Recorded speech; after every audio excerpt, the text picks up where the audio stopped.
The Seahawks yesterday made an under-the-radar move, trading center Nick Harris to the Cleveland Browns back to his old team in exchange for a flopping of picks out in the 2026 draft. That's right, not the 2025 draft, but the 2026 draft.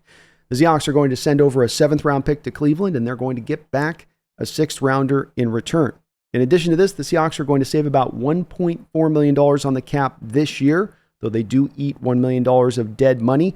But that's still neither here nor there because Nick Harris was never going to make this active roster. When you look here in Seattle over even the last 14 years, go 20 years back, and you look across the NFL, by and large, there is this general understanding that you have to segment out just a certain number of players for each position. And some positions get less than others. And when it comes to the center position, you're usually across the league not going to see more than 2 centers on the active roster at any given one time. Now, you can certainly stash a guy over on the practice squad, but in the case of Nick Harris, you would have released him around the end of training camp, and a team like Cleveland would have come on and signed him to their active roster anyway. So that was really never a viable option here. So John Schneider found a creative solution to the situation, moving this player, saving a little bit of money. Maybe that's $1.4 million that they can then use when we get up around maybe, let's say, the trade deadline, if the Hawks might be in contention. But still just a smart deal all the way around.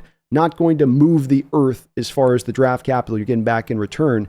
But one other small little item that I think is interesting to this, and that John's already offloading that 7th-round pick here in 2026 to get back this 6th-round pick, is we saw from him in this draft, him set himself up into that 6th round where he was going to have a lot of picks there in that 6th round, but then he had no picks in the 7th round.